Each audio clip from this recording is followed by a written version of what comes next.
This episode of the podcast is brought to you by Still Austin Straight Bourbon Whiskey. This is a new rye blend called The Musician, first in a series because music has the ability to bring us all closer together, to make us feel more free and alive, just like great whiskey. Still Austin, owned locally, distilled in Austin, 100% Texas. Amarillo Rocks, how's it going, guys? What up? This week we've got Jeffrey Neurotic. How you doing, amigo? I'm chilling. You found the place? Yeah. Yeah. I'm doing all kinds of last minute rush stuff. So, You're a busy guy with all this stuff. yeah, right now, yeah. Yeah. You got kiddo and everything else in the world going on. Oh, yeah, everything else Yeah. in the world going on. So, just dive right into it. So, yeah, I mean, we've never really hung out. We've done a couple of shows together. Yeah, we've chilled at Leftwoods Leftwoods a and lot. Anytime, yeah, most of the time, yeah. Yeah. Zombies a couple times too. Yeah. Chilled there. Yeah. Yeah. You've been in the scene for a while. You've been doing this for a while. You've had a couple bands, and you've been rapping for a while. And yeah, I mean, it was like when I was a kid, we were doing rap, but I never got out there, Mhm. and then like got locked up, and thought about that the whole time I was locked up. So whenever I got out, first thing I did was get a band going, get with the band, and then I started doing that for 7 years as hard as I could, dived into it with everything. been that long, Since I got out 2014, right? and then went right Shit, into it like yeah. that summer. I know you guys have been around for a while. You've been doing this for a while. So when did you start? God damn, I've got a lot of questions. So tell me about this label that you're on. Is it Killer Cult Records? Yeah, it's the label I started up with my homie Rob Qualls. Basically, we got kind of tired. We had a really bad record label experience with that last label that signed us in Cidal, Lovato Records, because they. Oh yeah, that's right. They dicked us hard. Really? And yeah, and so like we kind of like had this whole like we're done like kind of getting screwed over, so we're just kind of made our own little independent thing and figured we got all the devices to put ourselves out there just as much as they had, and we're not having to do no 70-30 cut for them. How the hell do you even start a record label? I mean, like, how does that even become a thing? You just you got the LLC, and then you it's as an independent label, we're just kind of like trying to help other artists get out there, right? And like get our music out there to where as many platforms as we can. We go through like Disc Makers helps a lot with like the platform issue, like Spotify and Pandora and all that, and Bandcamp, and try to like make we made like a station where we can have like multiple artists under it. So it's kind of like a thing that's still kind of coming together. Yeah. It's small right now. It's still kind of new. Like last year was whenever we really kind of like formed it. Right. And then just kind of rolled with it since then. Now it's our nest egg deal and what we're rolling with, and we got a good team going. Everyone that's involved in it we stick together pretty good. And nice. Everyone's looking out for each other, and that's what's really important for us. Is we're not like a typical label. We're not trying to offer you like tour buses or nothing like that or anything. We're just gonna not bullshit you. And see, we're kind of wanting to do something similar to that here. So I mean, I've got a little rehearsal room in the back, and I recorded my own album here. Yeah, you got plenty of equipment and space. So. Oh yeah, there's a shitload of gear back there. It's a nightmare. Yeah. But I just don't know the business end of it. I mean, that just seemed pretty good on the business end of it. I mean, I guess I like to think that I know a little bit about the business, but at the same time, like I know everything and that I know nothing. Yeah. So there's nothing in this that's like solid concrete. It's all play by ear, trying to just make the best decisions and we're still trying to keep up with ourselves and meeting deadlines. But we got a bunch of different variations. Like we got Rob Qualls has like this thing he's working on with a group called Pizza Sluts that he's putting out there, and they're interesting people. And then There's a band, God Damage. That's starting. A great name. Yeah.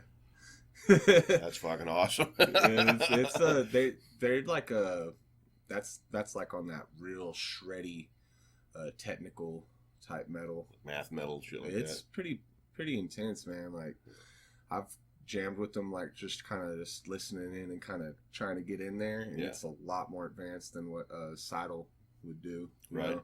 So it's like I don't really have a lot of space. If I was gonna do like songs with them, it'd be just pure screaming from beginning to end, and it'd be like, wow, it's like a brutal roller coaster. Got shows or anything like that coming up? I got my tour. The other groups like God Damage they're not totally fully put together yet, but they're working on they're getting themselves together. And Cidal, we're still looking for members. But then once we get members and get bass player or something, bass player and a drummer, Yeah. So it's wildly frustrating to go through players. Like you get so much time built up. I mean, like my guys, thank God, I've been with them for a while, but I don't think they can go on tour. So what do I do now? Do I get another band to go on tour with me? I mean, there's a lot of guys that do that. They'll have their recording band and their touring band. Just hired guns. That was like that's kind of like the thing with Cidal. Cidal's like seen a lot of different faces in and out of it. Mm-hmm. We've had a lot of members come and go, and it's just kind of like this recent turn of member losses has kind of put us in a stalemate. Like the last time that happened was whenever we lost Voodoo Jim as our drummer, and then Shiloh came in and he filled that in real good. And been talking to him. He's still doing good, and we're still on good terms with him. He might jam with us in the future, and nice. And might not be a totally dead end right there, but it's just that. Remember the next to rock things that I guess the drummer had, he set his fucking cymbals on fire or something. That was Shiloh. That was fucking insane. I've never seen any shit like that before. Yeah. Yeah, there's a lot of places that don't like it when we do that. Yeah. They think we're about to burn the whole place down, Shiloh is just going to burn his drums down. If I were to grab I get a little, when the music starts going and I get into my personality, like, I would be the one that I'd be worried about. I'm worried about myself grabbing a hold of that gas can and just starting a fire right there in the center of the stage. But I remember like venue owners frown on that. Yeah. Yeah, that's why I try to keep that guy in a box. Yeah. So I don't know, I feel like I'm really about it in the moment. So like when you're playing, do you become Jeffrey Neurotic? Are you Jeffrey Neurotic all the time? I'm Jeffrey Neurotic all the time. Yeah. But I mean, the only time that I'm just Jeff is probably just whenever it's me and my kiddo, man. Yeah. That's the only time. She's the only one that gets to see anything different in me. Yeah. Everyone else go screw themselves. They don't need to know that guy. Oh shit, huh? Yeah.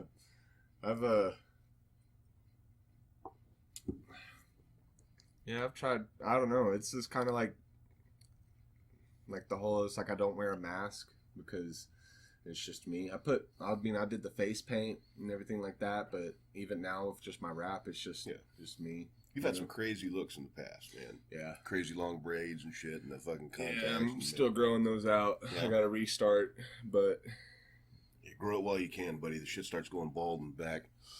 I gotta play catch up. But yeah, I had long ass hair and then kind of got a braid caught and in an incident that was kind of shitty. Yeah. But then I had to pretty much just start over and started growing because I had this big bald spot. Oh no shit. So I just shaved it and then started over. Yeah. Had like a Britney Spears moment kind of, and just kind of freaked out because it's all those stuff. Because man, this stuff is stressful. Yeah. This music industry is designed to take weak-minded people and even some of the strong-minded people and just chew them up and spit them right the fuck out. Yeah. Like, I don't know if I can cuss on here. Yeah, you can totally cuss on Amarillo Rocks. Cool. Fuck yeah. So when you like, when you do, guys, for you that don't know, when you upload a video to YouTube, they ask you if it's made for kids. It's not. And I always check no. No. Anyway. Yeah. I always check no. I don't even monetize. I figured the rules of YouTube are too fucking hard to play by. I mean, you'd have to, if you get like 1 million views, what's that in like actual monetization? About $1,200. 1,200? Yeah.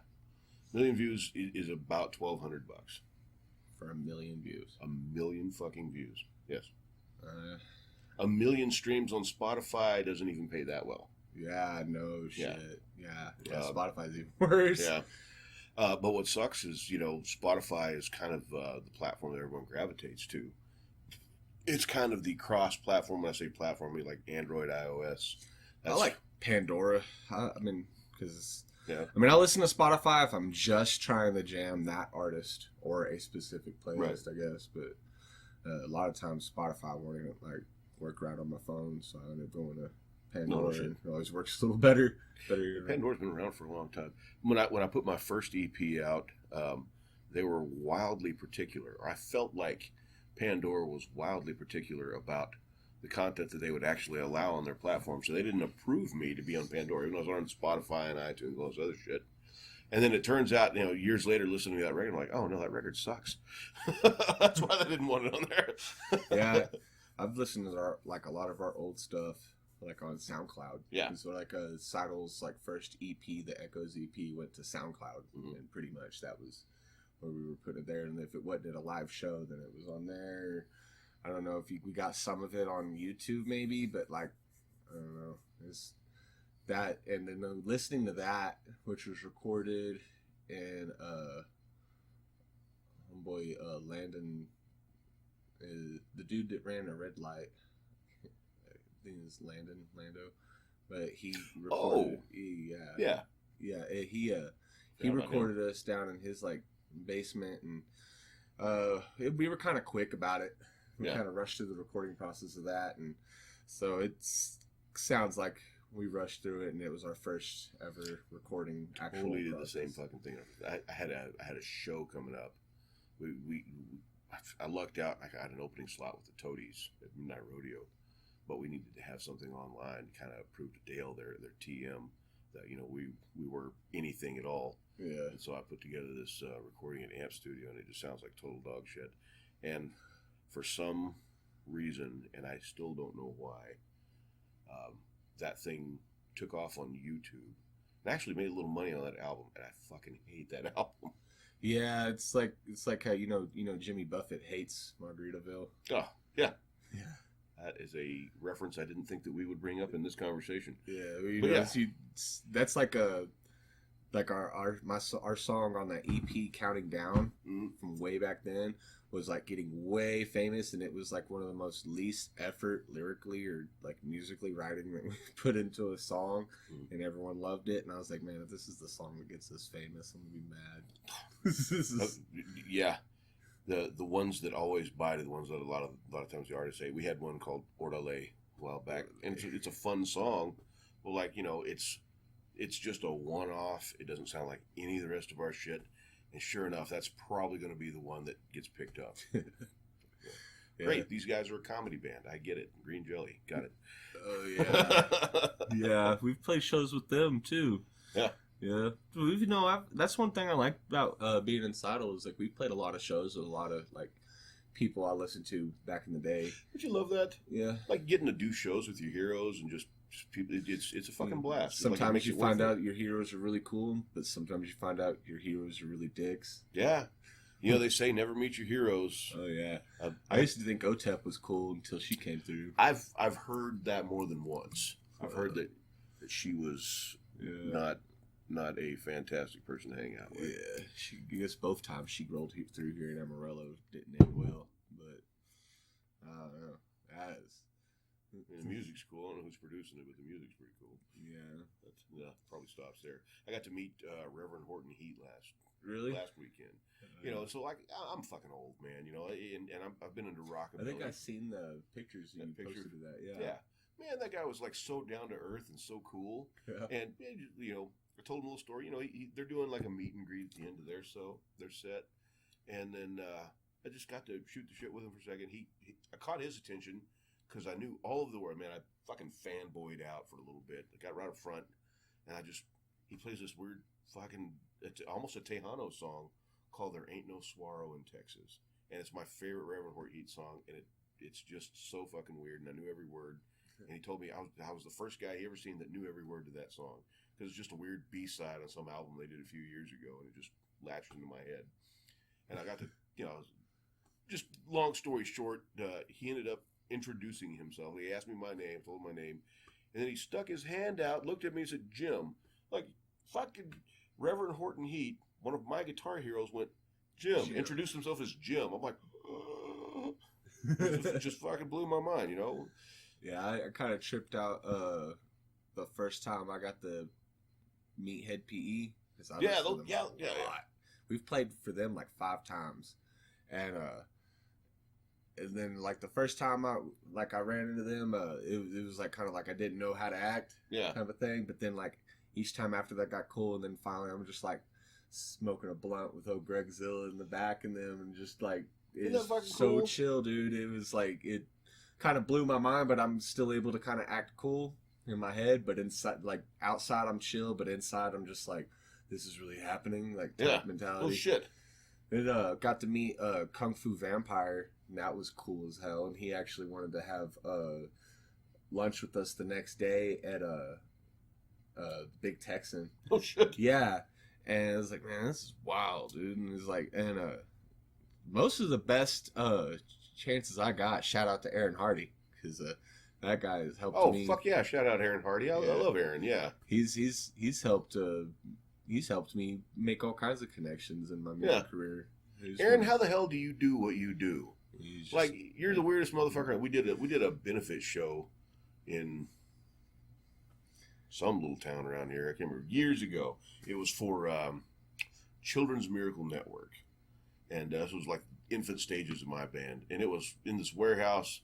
Air conditioning was broke. It was like a fucking 105 degrees inside, and Aaron put the show together, and I ended up like that guitar right there. I ended up throwing it down and smashing it on stage. Oh, that's got a new neck and everything on it now. I was just so pissed. Everything's hot. My amp kept fucking out. Oh, and that was when I met Aaron. But Aaron's been like so cool for a long time. And he's one of the hardest working, most underrated people in the scene, I think, because he's very humble, and he busts his ass for what he does for other musicians, like locally, like right now, even with his clothing line, doing all these collab designs and helping like artists like me like come up with merch that we can sell and stuff. This be available here soon. This is the AK-47 clothing shirt. Oh, got some merch up there already, but this is going to be popping out sometime this next week.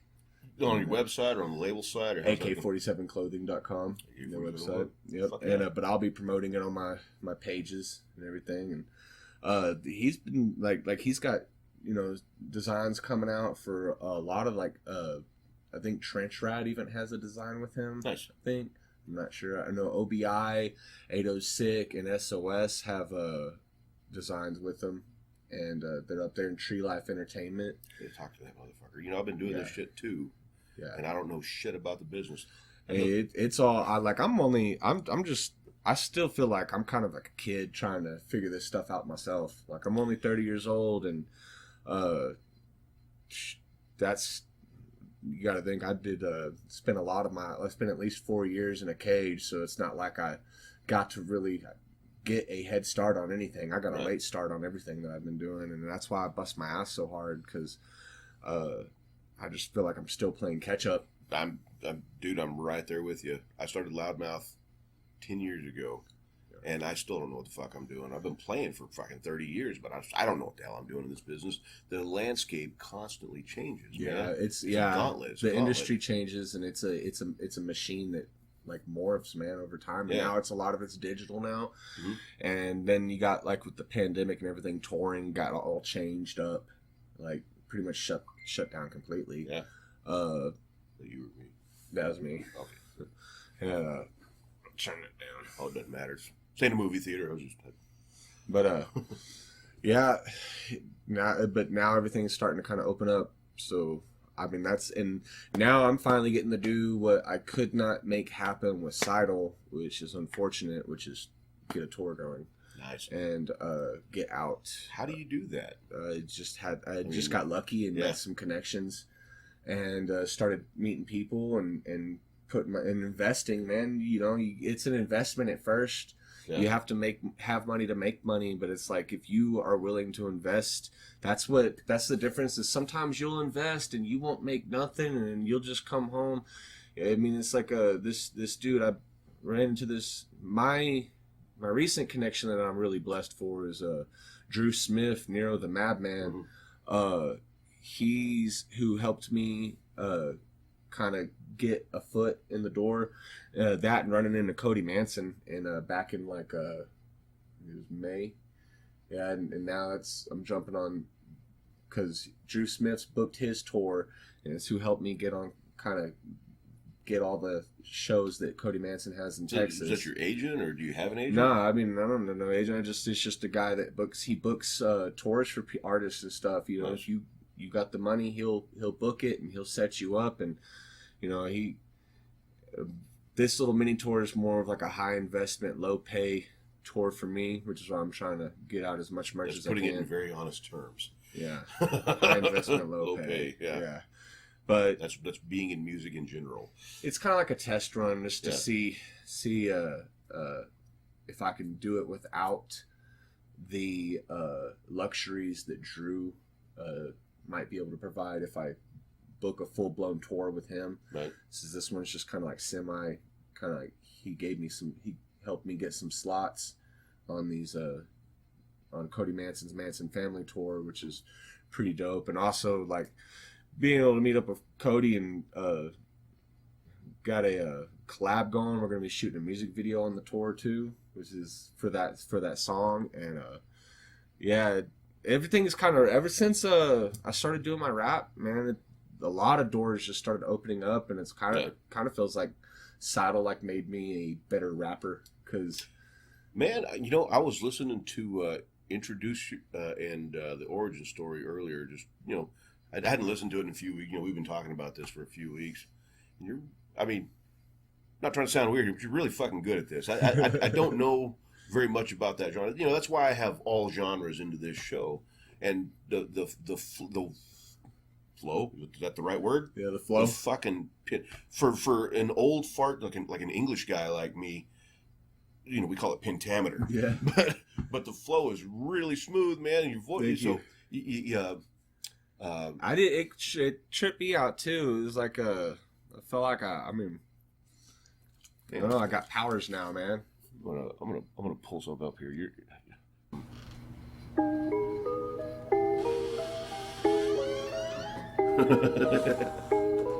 I was just lock that down. I had a guy walk in on one of the podcasts.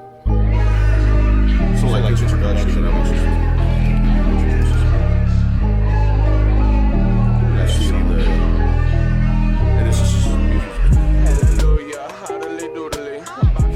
hallelujah, hallelujah. I thought that was fucking hilarious. Yeah, I got ninjas dipping with me, human could do the hoodoo so beautifully. And I ain't that's Jiminy quick, get you sensitively. Spin up on my dick when I'm sticking like lickety split. I leave your high spot like Jada. Sticking like I feel like a fucking idiot. These are all local guys.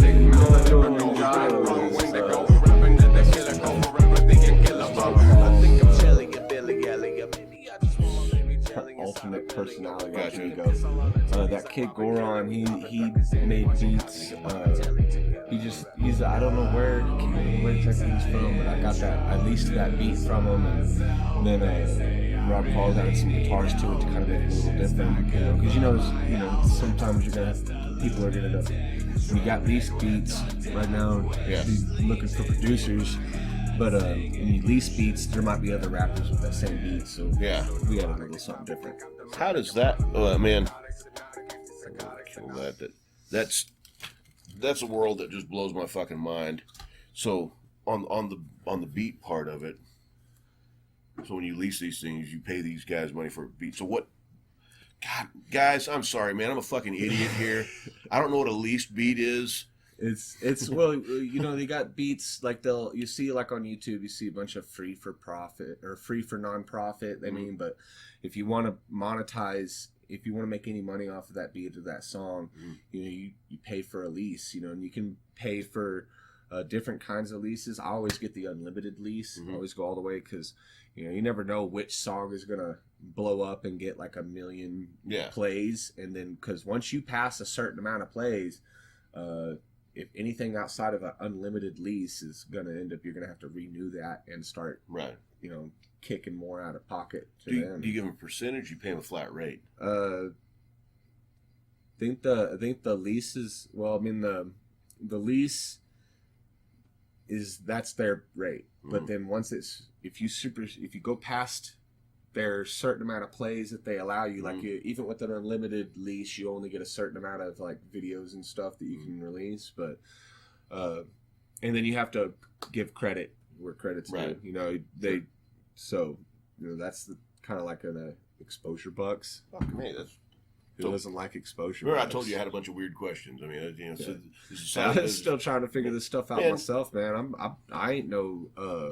I'm not no Einstein in the industry or nothing. I'm a guy paying attention to people who have been doing this a lot longer than me, and looking at what they're doing and trying to kind of follow suit and pay. You know, you watch.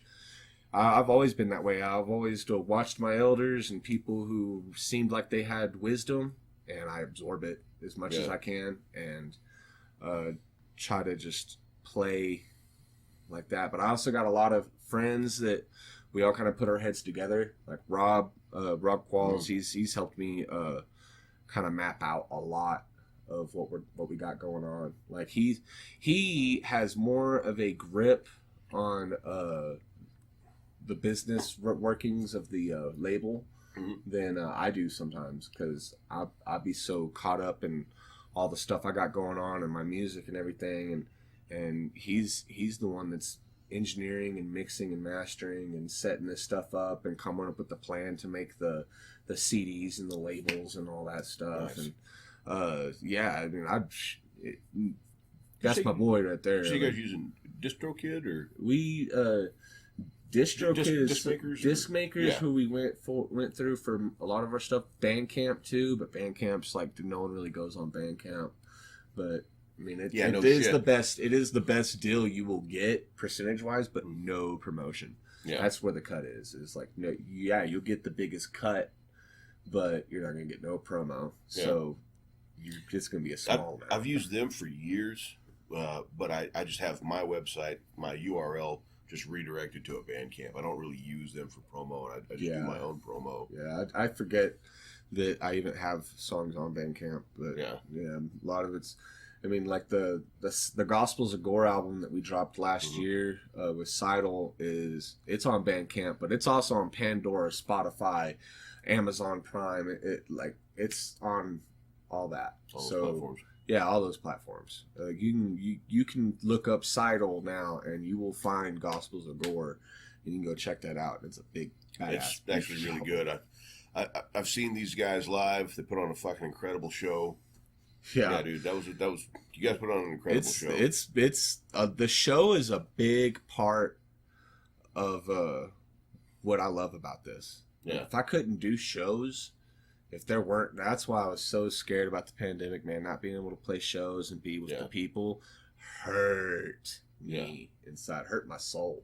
I started experiencing all kinds of like mental health issues after I couldn't be around crowds of people and be at shows and get those demons out of me on stage, because it's like a shamanic experience of just like inducing self-trauma to make like some kind of ego death happen on stage, but it's like a crazy ass ego death, like taking acid that makes you see the devil type shit.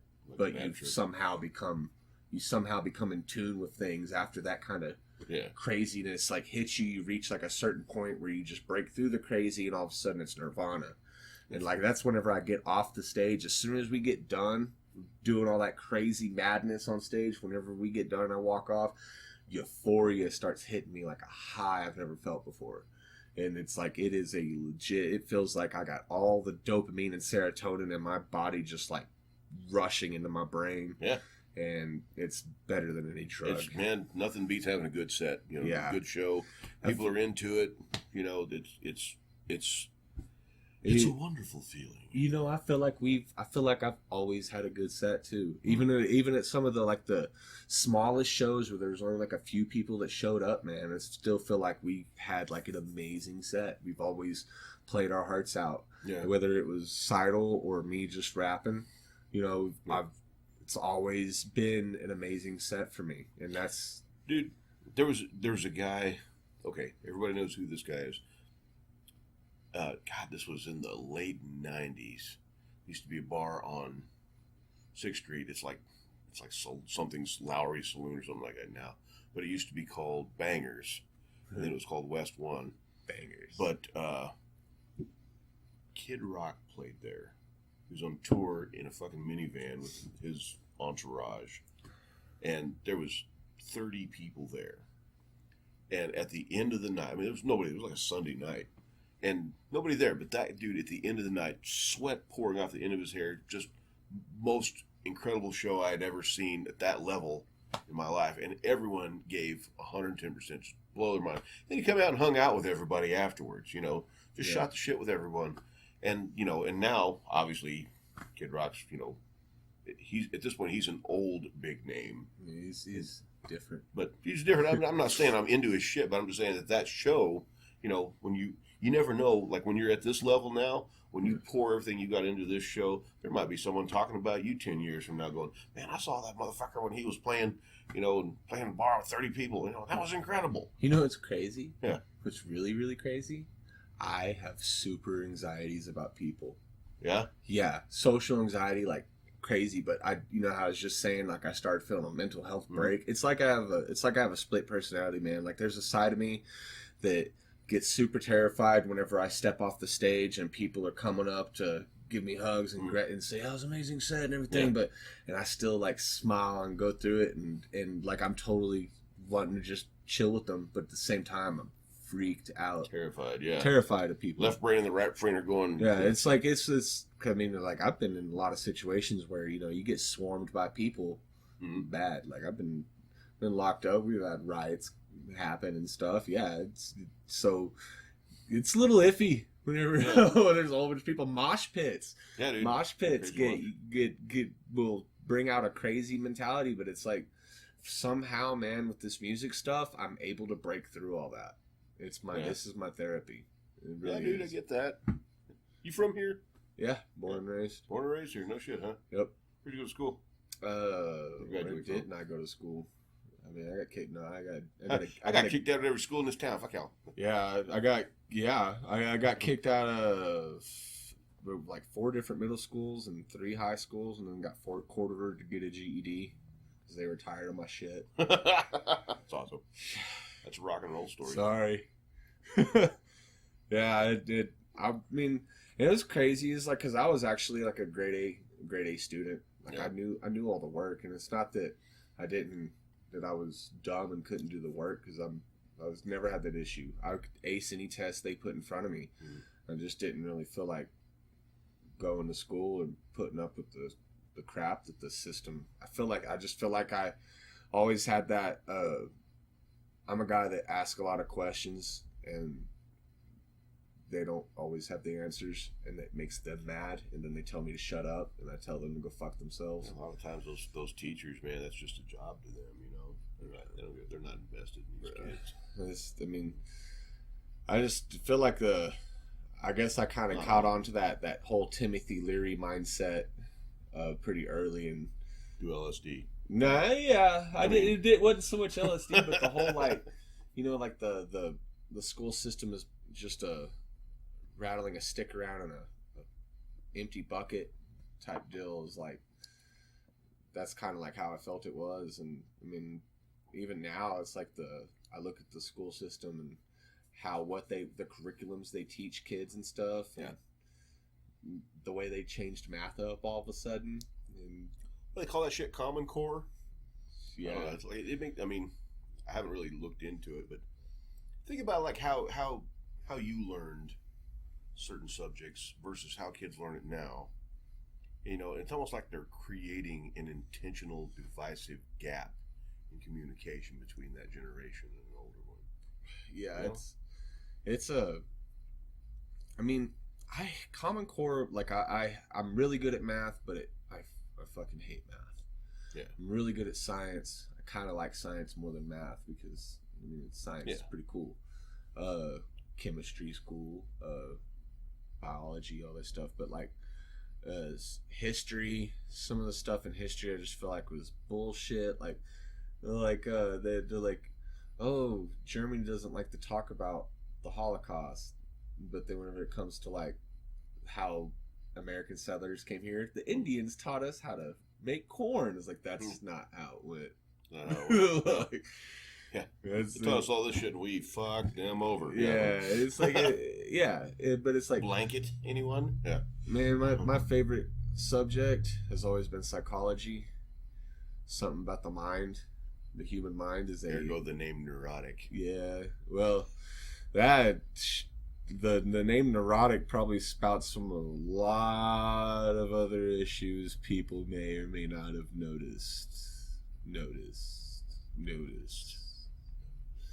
Yeah, and you know I don't know. They say psychiatrists end up kind of going crazy themselves. Maybe that's what my problem is I learned so much about psychology. I start self-analyzing so much and getting all my analyzations wrong and having to redo it. And I start freaking out and start thinking. I think I've developed a form of dementophobia where like I'm kind of worried that I might actually be going insane. It's like at one point the persona has started to take over completely, and it's like there's less and less Jeff and more Jeffrey Neurotic. Like I said, the only person who gets to see Jeff is my little girl now. And everyone else gets full-blown madness. At some point I just became Loudmouth Tooley, and that was just kind of what I had to just kind of carry around with me, because you know, it's easier to be one persona than it is two. Yeah, well, I mean, at what point does Rob Zombie get to turn that off? When does Marilyn Manson get to turn his shit off? Yeah. You know, do you really get to turn it off? It's paying the bills, no. You know, I mean, until I don't know. Who knows? You know, but it's what's the word I'm looking for?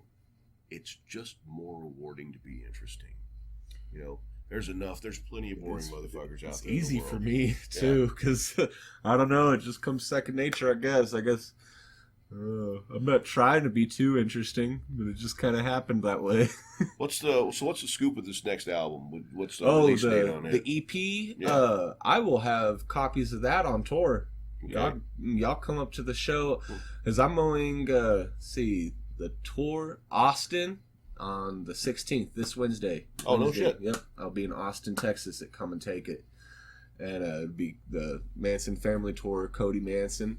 You know, the Madman. There's going to be a lot of people at that show. A lot of artists who I grew up listening to, like Razakel. Mm-hmm. Like, it trips me out because, like, whenever LSP when I first came here, mm-hmm. and, like, I played that show there, it was a kind of like one of those moments because I got to party with Scum, and like I was trying to show people him since my cousin from Colorado showed him to me, and I was like, dude, this dude, because he spits straight. He's like if ICP was not clowns, they were like he is like for real about that gore shit. Yeah, like it is not playtime jokes. It is like like the old. It's almost like and he's like from Russia, so he has like this. It's the way he spits, his delivery has like this. He has some songs where they're all in Russian too, and I don't know. I've listened to a lot of like artists that I don't know the language at all, but for some reason, just like it kind of taps in. I don't know, clicks like horrorcore, okay. Gorecore, gore hop. Yeah, gore hop. That's awesome. Gore hop. Fuck, gore hop would be a great band name. Yeah, he has I think they have like he's the one that coined that, I think. Yeah. And like he came through here and and now I'm doing a show with Cody Manson, who recently signed to LSP. Okay. And it was crazy meeting him because he's like, hey, I'm Charles Manson's illegitimate grandson. And I'm like, oh, that's crazy. I have Charles Manson's ghost trapped inside my brain. Like, he's like, wow. And I was like, yeah. He's like, we should totally do a collab. I'm like, fuck yeah, let's do this. And now we're doing a collab, and I'm jumping on his tour, and we're going to be shooting a video. And it's, yeah, we actually, I got that track too. I did bring it. Okay, awesome. Okay. Yeah. Well, so I'm going to put some dates. So tell me where you're playing. Playing in Austin 16th? 16th, I will be in Austin. The 17th is Corpus Christi. And then the 18th is Haltom City, which is that's Dallas, Fort Worth. Yeah. Fort Worth, yeah. And those are the 3 Cody Manson dates. And then I will, on the 19th, I will be back in town at Zombies. That'll be it's like the hometown. 19th Saturday night. 19th Saturday night, and that's just Cody Manson's already going to be kind of that's where we kind of part in 2 different directions, and but that one's like that's the hometown villain. So it's like I got Tree Life awesome. Entertainment there, Sikk, Creature of the Night, Kryptonite, Lyric, Big Head Benjamin, Tigga Merc, E. John DeDon. Potion, like there's a lot of artists. You got a bunch of those guys did that summer thing at T's Bar a couple weeks ago. Yeah. And I recognize some of those names. That was an interesting show. Yeah. They didn't expect us to play past 10. Yeah, I've never been in a show where we had to stop at 10. Well, they were like, I guess because it's rap and their regulars were coming in, and they're like, well, we got regulars coming in. It's like we had like 90 people there for our show, and they're like, all right, well, we went across the street to Zombies and took all those people with us, and we finished the show over there. No shit. Yeah. Fuck me, man. That's crazy. Yeah, Zombies has always done me right, man. Lisa Kai, Chris and Lisa, legit people. Fucking awesome. Yeah. Shout out Chris and Lisa. Yeah. Shout out Still Austin Whiskey. We'll talk about that later. I'll take a shot. Let me try a shot of this Still Austin Whiskey. Attaboy. See when. All right. Skull. Skull.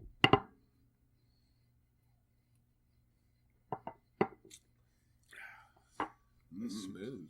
It's really smooth. I hate whiskey. Was smooth. This is called The Musician. No shit. Yeah. That was smooth. I normally make the most fucked up face whenever I drink whiskey. I mean, I love Crown and Coke though. I love Crown. Yeah. So I guess I can't say that, but I'll be drinking this. I can't hardly ever drink Crown by itself. Don't ever give me Crown Apple. I hate Crown Apple.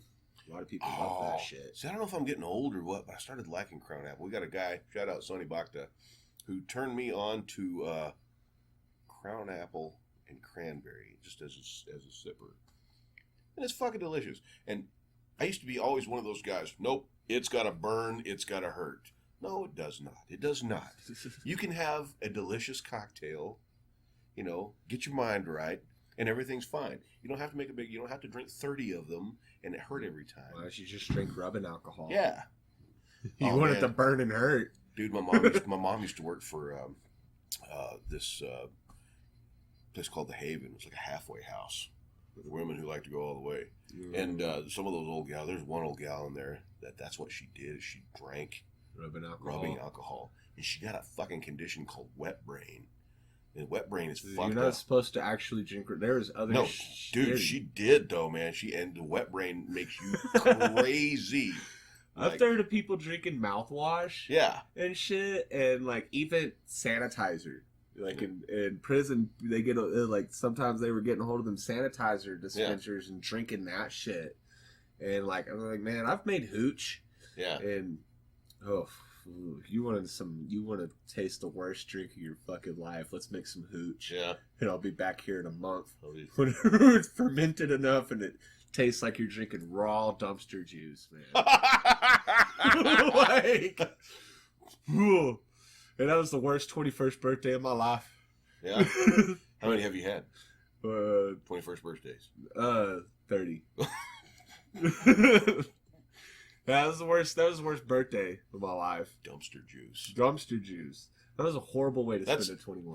Dumpster juice is a new word here in Amarillo Rocks. Dumpster juice. I'm never gonna forget. You ever seen like the liquid at the bottom of the trash can and you smell it? And it smells, I know exactly what you're talking about. Yeah, it's exactly how hooch will smell. Cockroach man. piss. Yeah, I mean, yeah.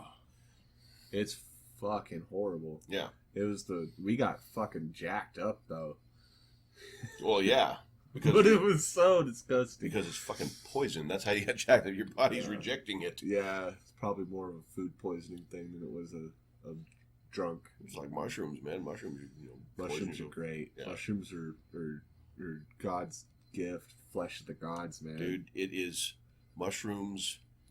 If you're ready to talk to the cosmos, I can't talk about this on here. Yeah, I can. If you're ready to talk to the cosmos, try mushrooms, kids. Fuck that. Smoke DMT. Yeah, or that. Skipped all the steps. Yeah. I need to get some DMT. You'll never hear me say this again, but Joe Rogan was right. Smoke DMT. Yeah. Yeah. I've had to chill though. All my psychedelic experiences have started to kind of lead me into some dark places in my mind lately. So I've had to kind of chill and do some soul searching. I think it's just because all the stuff that's going on. I'm just way too stressed to really get through that type of... Kind of an anxious guy. Right now. Yeah. I got all kinds of issues like baby mama drama and shit going on. Weird. Ooh. Yeah. Ooh. Been there. Oh, man. And then with Cidal... The drama that was building up in Cidal before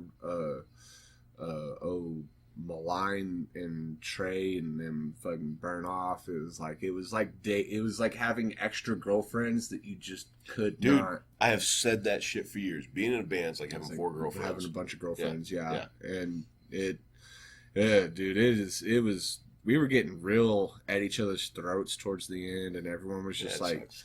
Yeah, it is. It sucks starting off at friends and then things burn off like that, And everyone's got their own version of the story now. Yeah, pretty much. And so I don't even really talk about it because I feel like I'm gonna say one thing and everyone else is gonna say another. So yeah, man. Sometimes you gotta let a situation. I just let whatever they want to say happen. Let them say it happen. But it sounds like you got your own thing going on. Yeah, now. It sounds like it's fucking doing pretty well. Yeah, I mean, but as soon as because here's the thing, like now that I got these tours happening with my rap, as soon as we get the members filled with Cidal, I'm wanting to add that to the the tour roster and everything because there is no reason Cidal couldn't have gotten bigger if we'd have just started getting out there with tours and stuff. So you do double duty?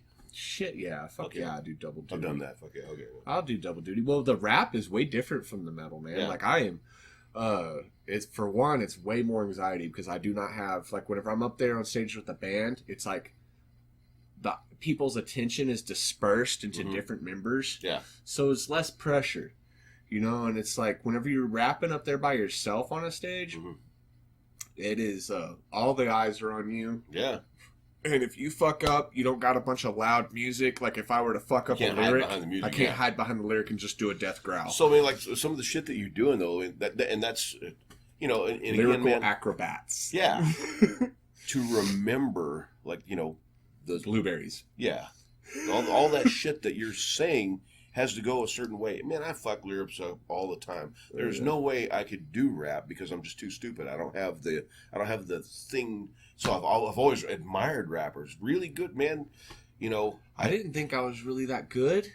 Then that's why I was doing my metal. Yeah. And it's like, because before I joined Cidal, whenever I was doing rapping, I was okay. Yeah. It was like I was doing music with the Worlds Collide Records before Worlds Collide Records was anything bigger than just, what it was. It was just me, Rezi, and Wes and Nina, and a couple other cats that were there just doing blow and fucking freestyling over some stolen ass beats and a fucking rusty old golden truck. Right. And that was the label before it was a label, And then I went on the run and then got locked up, and that whole time I was gone, Worlds Collide grew, and whenever I got out, it's like Resurrect had expanded that. Like he'd really done a lot of work, but whenever I seen it, it was like I was like, I want to try. I really wanted to do metal. I really wanted to do like a whole band thing, and so I went with that. And it was like I didn't really know how. And then I started. I guess I just didn't feel confident in my rap. Yeah. And then like after I did Cidal for a while, I did a couple collabs with Rezi, and then Cidal did some collabs with Sikk. Yeah. And it's like I started getting more and more feeling that hunger for that rap again in my heart. And all of a sudden I was just like, you know what? Fuck it. And I started listening to beats on my own without really telling people what I was up to. And I started just kind of writing raps, and I was like, man, this is really kind of coming together really good. And it's like I started like spitting it in front of people just to see if it's like, am I crazy or am I actually really good at this? And people were like, dude, this fucking. And it's like, see, you really man, I've written shit like that too. I've got some stuff that I've written. I'm like, second guess yourself. I don't know what the fuck I'm gonna do with this, but here it is. I'm writing it, and so we're doing a video shoot. I've got so I'm releasing a song in about a month, and then we're gonna do a featuring. I've got Pat Fu, who's gonna be rapping on some stuff on the tail end of one of my songs, and we're doing a video for all that other shit. And so I'm not really so much metal as we are just like hard rock, but I'm trying to bring hip hop vibe to what we're doing. I love that that's happening nowadays. That it's there's fucking more happening, and more collaborations between genres. Yeah, like that's what I really was happy to do, the collab with Sikk and Cidal with Red Rum. You should definitely check out that video. It's also on the Gospels of Gore. What's it called? Red Rum. Yeah, featuring Sikk. Okay, and yeah, we that's shot the one that shot all in red. Yeah, we shot a music video for it, red and then black and white. Yeah. Kind of flip back and forth. It's a badass video. Yeah, I'll put a link to it in the description. Yeah, that was we shot and directed that all on our own. That was all us. How'd you shoot it? What'd you shoot it with? Just different little cameras we had on hand at the time. Called up a bunch of cats that we knew that had cameras. Yeah. The Sikk Mouth video was Rhino. He was the camera guy for that.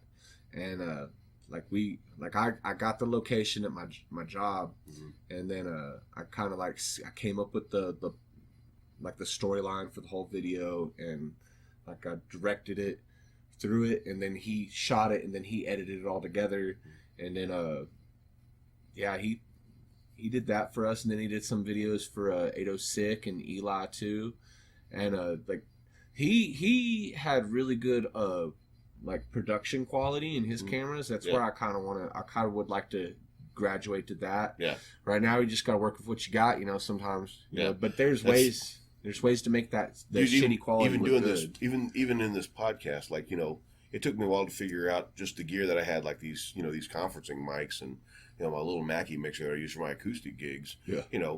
Like my audio quality is a bigger deal to me than video quality. As long as it hears sound, because we do, because all of this goes out on YouTube, but also goes into to an audio podcast. So like if you want to just listen to the show, all that shit's out there on Anchor and stuff. And so audio to me, obviously video is important, but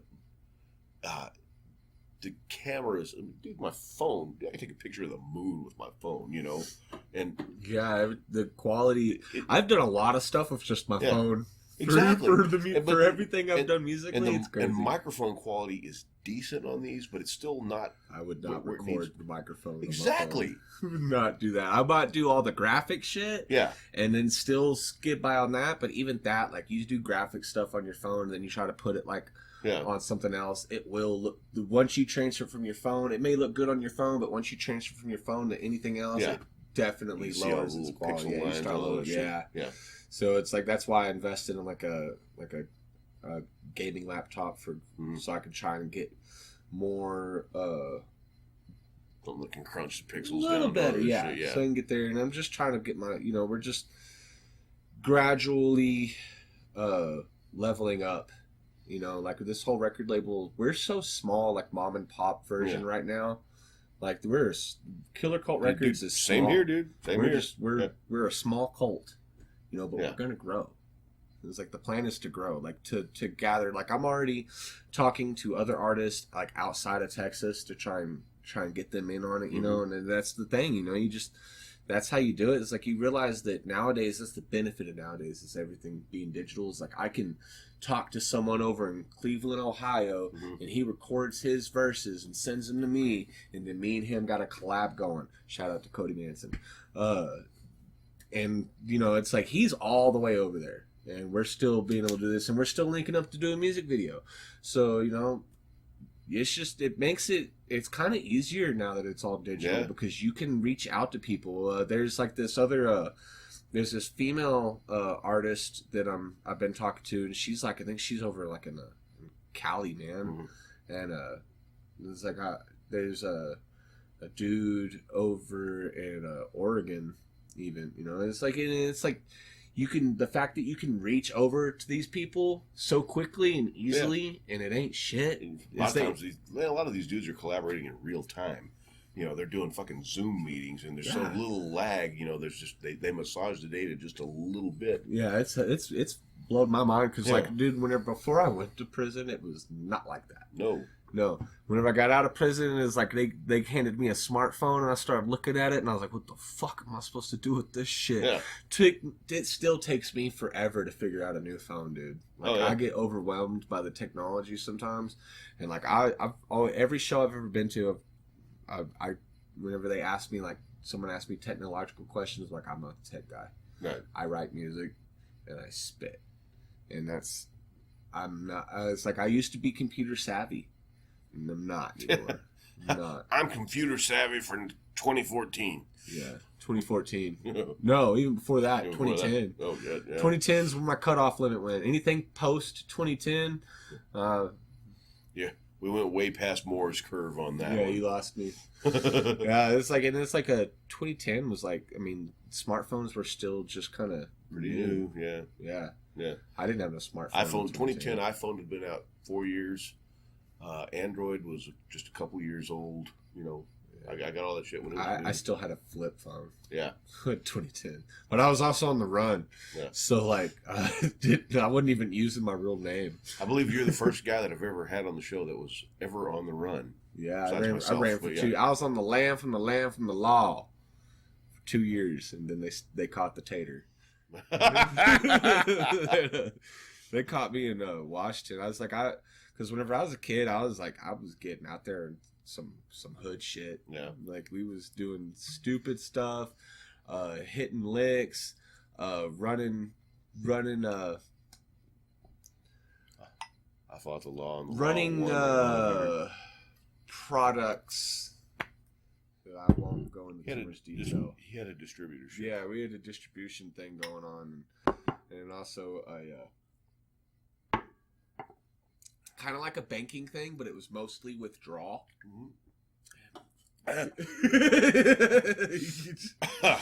Yeah, and that was what really got me in trouble, was doing that. It's like it's like I didn't even need the money, but I got really addicted to the thrill, the adrenaline, dude. Yeah.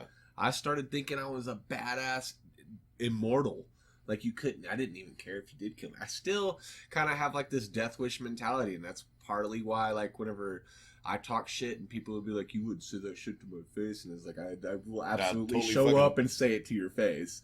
And it's like, what I'm saying is, like, you will not stop me to my face. Yeah. It's like, if you got like, most of the time I feel like I really wish, if I had one wish, I'd wish a motherfucker would.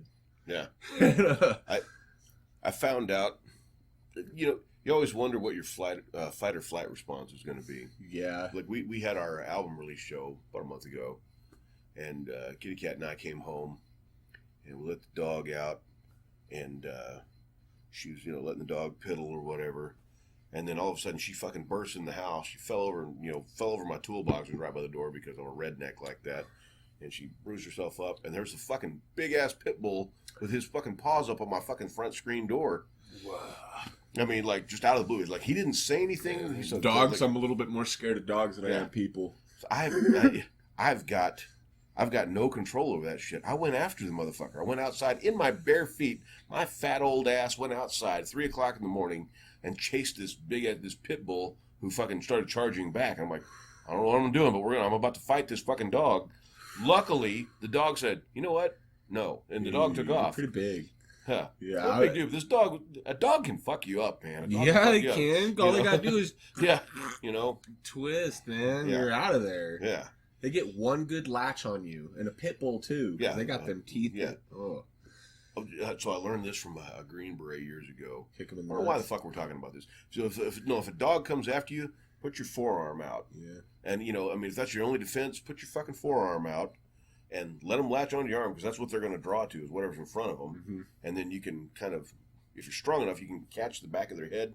You can break their neck. Yeah, that's what I would absolutely start Yeah. trying to break necks if Yeah. something was attacking me. Because man. what the fuck else are you going to do? Yeah.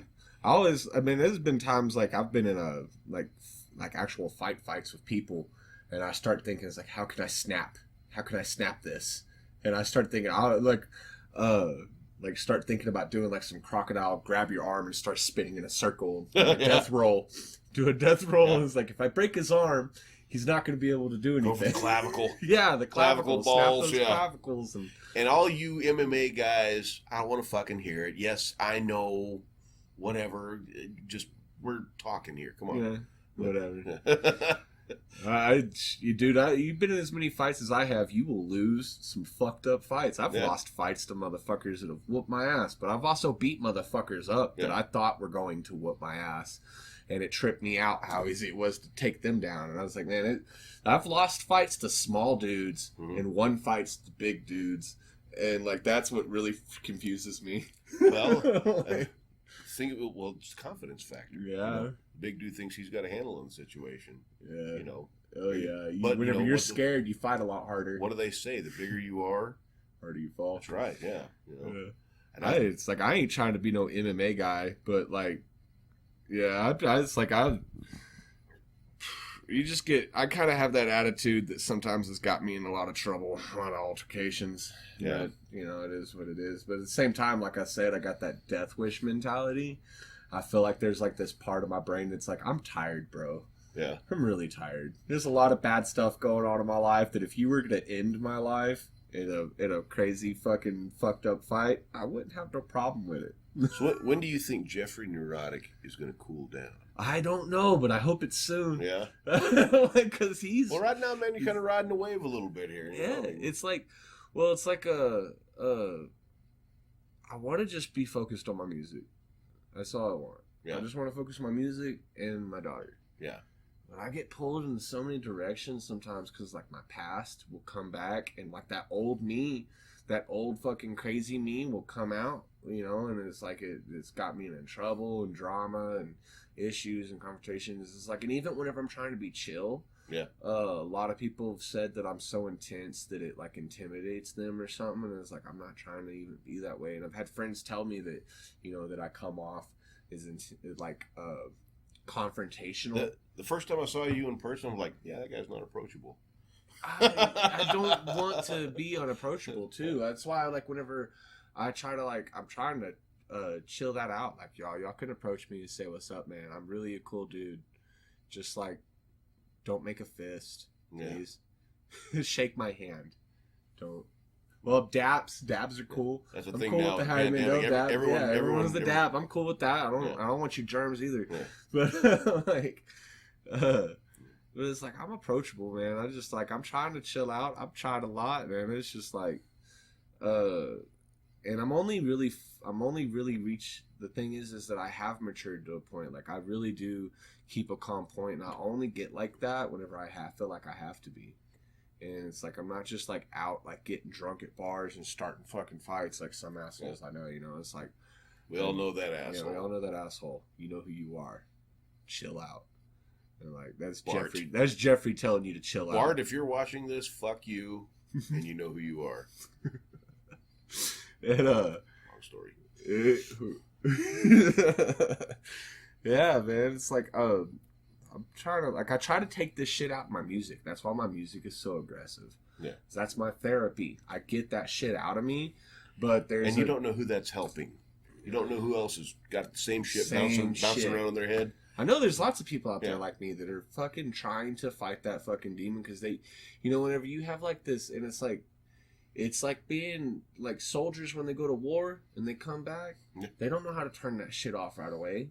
PTSD, man. Hard time. And I've had, I've had my fucking own kind of wars. I ain't been over to fucking Iraq or nothing. Yeah. But, like, I've been shot at multiple times, and I've been stabbed, and, like, I've done the stupid, crazy Hollywood action-adventure movie type shit.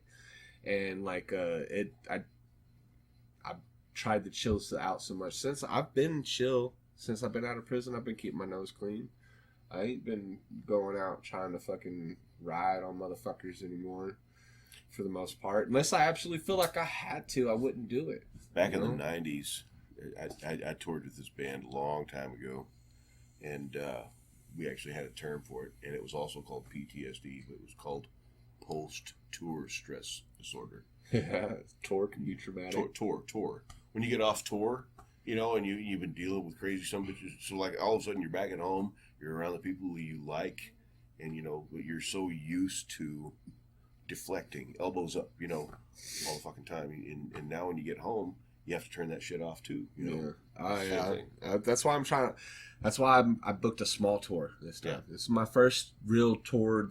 The Cidal did a tour with Lovato Records, and we played like 2 shows and had to come back home because they said that they were going to cover us, and they didn't cover us, and they were like, yeah, well, we got you on. Y'all don't worry about any of the money. Y'all just worry about the music. And we're like, all right. So we just saved up enough money for food and like a little bit of gas if we had to, but then we ended up using all that food money on gas. They didn't give us no gas money. Yeah. And then they said, yeah, we'll meet you in Vegas and give you gas money. They met us in Vegas, gave us $100, and like we're rolling around in 2 cars, and got all our equipment packed in 2 cars, and all of us crammed into these cars, dude, and just like we were like, no, fuck y'all. That's brutal. Yeah, and we're just like, this isn't what we agreed upon. I mean, if y'all were going to do it like this, you could have told us to word that we needed to have the money and we could have saved up more, but you made us think we could relax, and so we didn't save up. We paid bills and shit that had to be paid. This will be the last one, man. Yeah. I took some dinner myself. Light shot. Yeah, I still got to head back to the studio and finish putting labels on the EP. So that's a good segue. The EP is due out when? The EP is going to be available first day of tour. So I guess, it's not going to be online or anything, just be on tour. Yeah, it'll be on shows right now. I'm working on getting it on the platforms. Okay. That's the next investment. Takes money to make money, though. And that EP is called what? The Convicted and Committed EP. Jeffrey Neurotic. Jeffrey Neurotic Convicted and Committed EP. Yeah, and it's 5 songs. It's actually the first installment of like a chronicle. Mm-hmm. I think I'm gonna have like a few. I like this origin, the introduce and the origin story. I like where this is going. I mean, sometimes I just be fucking having fun with my shit, man. But like, I feel like everyone, the origin story is so far fetched because I feel like everyone tries to build themselves up to be something crazy, and I was like, I could do that. It's like, so origin story is the most far-fetched thing, but it's based on 100% certified fact. Sometimes it's fun being a cartoon character. Yeah. I love, and that's the thing, is like, I'm a huge comic book dude. Yeah. So it's like, I think like the origin story thing was like, that's where I kind of channeled that into. Kind of shout back to that, yeah. This is my shout out to like the comic book mentality type shit. And nice. It's just, I just had fun with it, man. And I was rolling too. Like the lyrics were just flowing on that one. It came out so fucking. You love that. Yeah. Yeah. And you get on a roll and you're just like, whoa. Like, how am I doing this? I swear, like lately, ever since Halloween night 2020, dude, it's like a whole new pin got put in my hand. It's almost like the devil put his pin in my hand. I got the devil's fiddle, but it's his pin. Got went to the crossroads. You signed a contract in your sleep you didn't know about. Yeah, buried a bat's head root at the crossroads. Made a deal. Man, we're hour 10. Tell you what, man, I'm gonna wind this up. Thanks so much for being on the show. Yeah, thank you for having me. This has been fucking great. So look out for Jeffrey Neurotic in Austin. Where at again? Austin, Come and Take It. Come and Take It. The 16th? The 16th. 16th, Corpus Christi, the 17th. Corpus, and then Haltums. And then I will be back in Zombies on the 19th. And then I'll be in Lubbock on the 26th. On 26th. I got a whole week of downtime to chill. Yeah. So that 19th show, I know that we're like locally focused. On that 19th show, I will make sure that will absolutely be on the weekly calendar. Remember, guys, to subscribe to the podcast on Anchor or whatever platform you're listening to. We covered the entire music calendar as best as I can for the Amarillo area. We introduce 3 new artists every week, and different genres. Tell your friends. Shout out to Still Austin Whiskey for sponsoring the cast. Shout out to Railhammer Pickups, who are on all my guitars. And Amarillo rocks. Thanks, brother. It's good to do this. It's good to talk like this. Yeah. Oh, and the new track that you should be looking out for, Jeffrey Neurotic, Something Witchy, featuring Cody Manson. And that is the track I will be. Yeah, shoot that to me, and I will put that on. Yeah. Y'all be listening to that here. Can I put that at the tail end of the video? Hell yeah, dude. Okay. Hell yeah. It is a beast of a track. Are we leaking something here? Is that This is on the EP. Okay. Yeah, okay. Fucking A. All right. This is actually on fucking the EP. A. So that's a new one for Amarillo Rocks. We're getting a leak. We're getting our first leak. So first leak. Yeah. Fuck yeah. Amarillo Rocks. Y'all have a good night. When I stand on the mountain and I say, do it, it gets done. If it don't get done, then I'll move on it. And that's the last thing in the world you want me to do. We'll do your chest like Sharon Tate. Bloody cryptics on the walls, carving X's into faces, stacking bodies through the halls. We gon' leave them something witchy in the works. It's a bloodthirst. Leave them something witchy in the works. It's a bloodthirst. Just like Sharon Tate. Bloody cryptics on the walls, carving X's into faces, stacking bodies through the halls. We gon' leave them something witchy in the works. It's a bloodthirst. Leave them something witchy in the works. It's a bloodthirst. Shark said to do it, so I gotta do it. If I'm gonna do it, then I better do it well. Fuck around and raise hell. We've another fucked up tale. Cool shit. I be ripping my victims, I kill a precision. And feeling the wind when we're sitting. Something I'm a second, the villain, a second, the rhythm. With no one a mission. When I'm living automatic with a motherfucking full clip.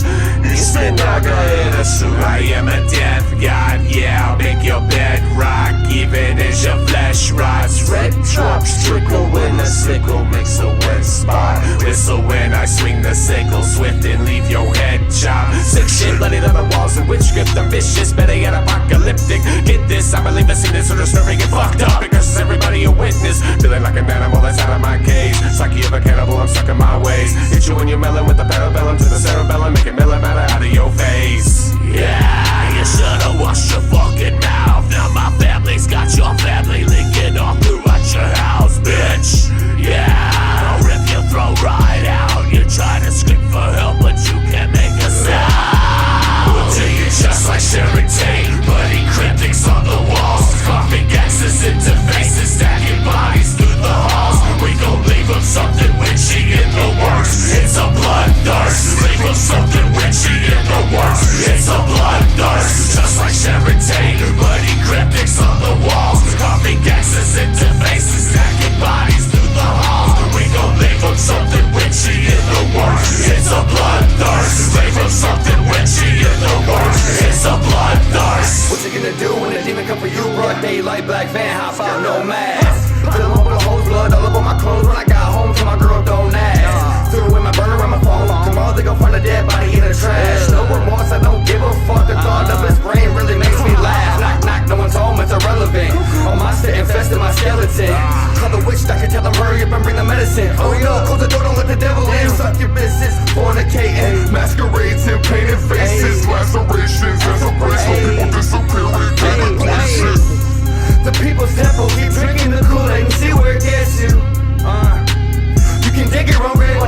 if you're going to do something, do it well.